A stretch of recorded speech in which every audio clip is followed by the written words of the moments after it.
President Trump is bringing some high-profile executives on his trip. That includes NVIDIA's Jensen Huang and Apple's Tim Cook.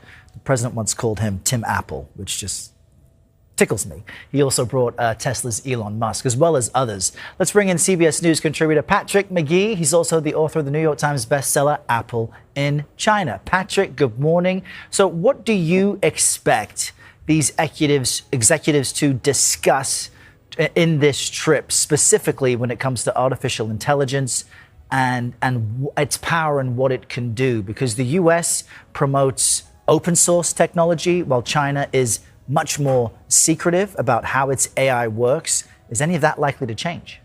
You know, I think the proper framing here is that this is the first summit in Beijing since 2017. And you think about what's happened in those 9 years, the US is in a pretty weakened state. Having 17 of the world's biggest company CEOs on your side is basically a show of strength. To some extent, it is meant to disguise some of the weaker points that the US has to play right now, right? Trump is someone who talks about actively, what cards do you have? And the card that that the U.S. has is the corporate strength and the semiconductor strength. So he's trying to bring these CEOs on board to really gear the discussions towards something that's transactional, right? You don't really want to get caught up over the Iran war, which isn't going all that swimmingly well. And you certainly don't want to get so caught up with the Taiwan issue, which is existential for that country. So the more that you can gear this towards transactions and things to do with semiconductors, the better. The risk, however, is that Xi Jinping, of course, knows all of this, and he may very well be seeking concessions on Taiwan in exchange for a major corporate deal. Yeah, and I'm curious, coming out of these meetings, how much each side will say about what they agree on when it comes to AI production and implementation, because you can't even get the top manufacturers of AI systems to agree on a code of ethics. In the past few years, that was something that was attempted and failed to materialize. What are you watching for to signal that on the AI front, there is some type of framework agreement coming out of this?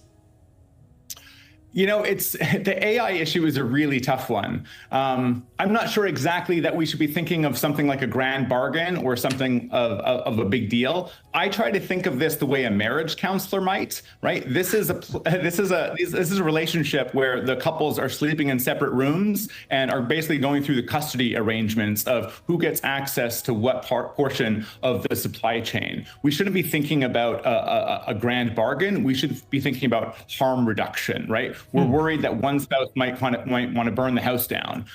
That's the concern here. So I think we should all temper our expectations because, frankly, there's too much at risk here to have a major deal. I don't want to see a major concession. People have called this the stalemate summit, and I think that's probably the best you want to have. You actually sort of want an extension of the status quo rather than really putting up, Taiwan becoming a major issue. So, AI can definitely be a point of agreement, but AI is the driving technology for the 21st century. It makes a lot of sense for Chinese companies to have NVIDIA chips that will extend their own efforts, but they also don't want to be hooked on a US tech ecosystem, and Beijing really knows that very well. That's a grim picture and relationship you paint there, Patrick. It reminds me of that Mad TV skit called Lowered Expectations, the dating show where the people were not what you wanted.